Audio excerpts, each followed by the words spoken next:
तर आता आपण काय केलं, सुरुवातीला आपण इथं पावडर टाकलेला आहे असिटामाप्राइड बकेटमध्ये आणि पाणी टाकलेलं आहे. तर हे आहे असिटामाप्राइड 20% SP. मावा, तुडतुडा, पांढरी माशी, रोसस किडी यासाठी उपयोगी आहे. आणि आपण हे फवारत आहे यावेळेला शेंगा भरण्याच्या अवस्थेमध्ये सोयाबीनवर. कारण यावर दाखवलेलं आहे, बघू शकता आपण. तर हे आहे 250 ग्राम एका पावाचं आणि प्रतिपंप 15 ग्राम.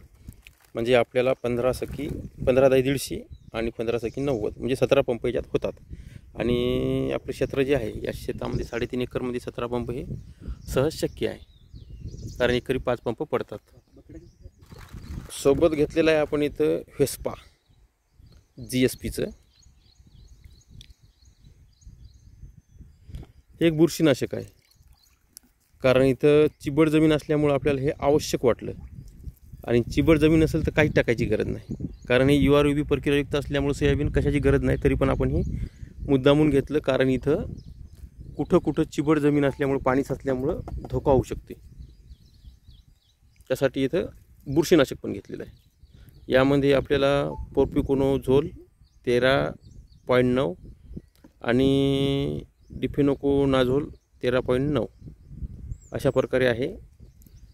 तर हे पण चांगल्या प्रकारे काम करते. आणि सोबत आपण टाकलं आहे इथं कोराजन. तर आपण कोराजन घेतलेलं आहे 150 मिली. 150 मिली घेतलेलं आहे. तर आता आपण विलुडूचं आपण घेतलेलं आहे इथं कोराजन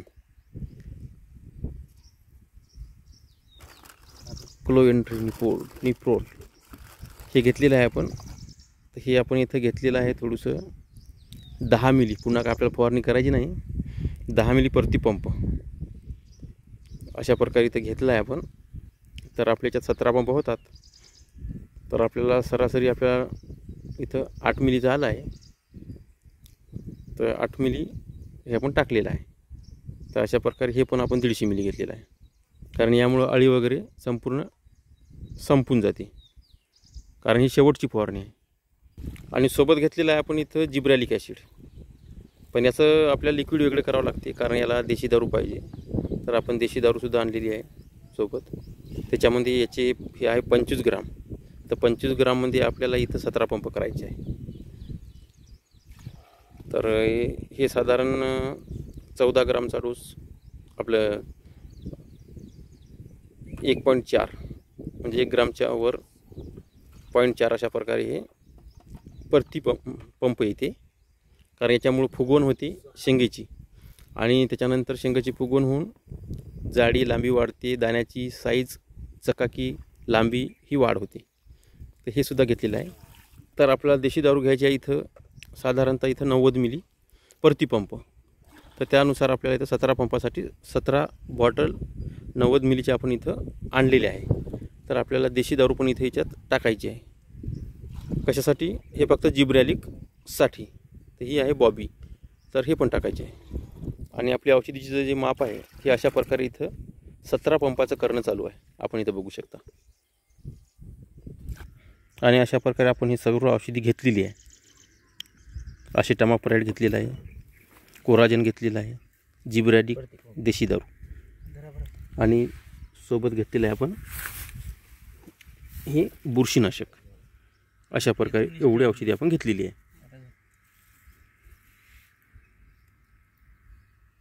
तर हे आपल्याला व्हेस्पा घ्यायचं आहे 30 मिली प्रतिपंप बुरशीनाशक.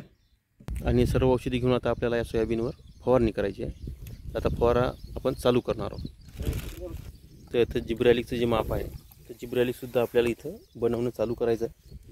तर जिब्रॅलिकमध्ये आपल्याला देशी दारू ही टाकणं चालू आहे.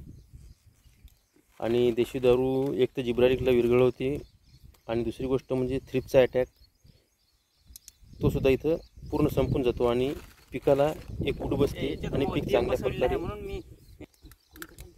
हिरवेपणा येते, आणि पीक डोलदार दिसते, आणि कुठलीही रोगराई पिकावर राहत नाही.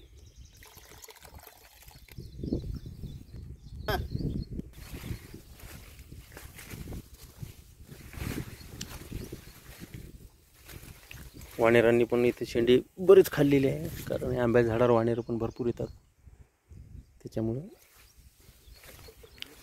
आणि बघा इथं सोयाबीन आंब्याच्या झाडाखाली वाणेरानं खाल्ल्यामुळे थोडं आखूडच झालं.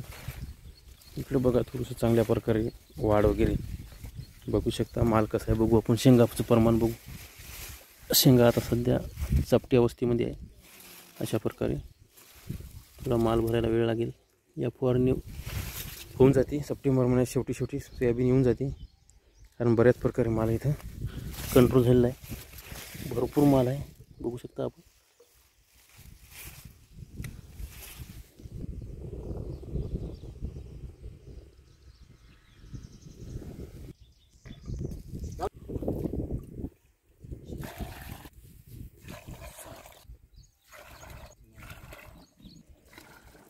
तर इथं एक एक झाकण औषधीची टाकणं चालू आहे. निष्ठल ओरे करू नका ती. तर इथं अशा प्रकारे औषधी टाकणं चालू आहे बघू शकता आपण.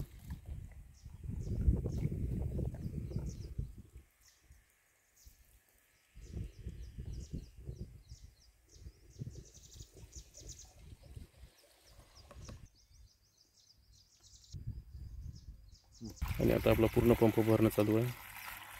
आणि आता आपला पंप पूर्ण भरला आहे. आता सोयाबीनमधले जे लांब बुटं असतात डांबरावर काम करायची, ते घालणं चालू आहे. बुटं घालणं ते आता. तर अशा प्रकारे फवारणी चालू केली आहे बघू शकता आपण. उजव्या हातावर 2 तास, अलीकडच्या हातावर 2 तास, उजव्या हातावर 3 घेतले तरी चालते. आणि 3 छिद्राचा नौजल अशा प्रकारे फवारा देणं चालू आहे. झाड परिपूर्ण भिजत आहे. याची आधी आपण माहिती घेऊया. झाड परिपूर्ण भिजते की नाही. तर खरंच झाड परिपूर्ण भिजत आहे. बघा झाड अशा प्रकारे भिजत आहे परिपूर्ण.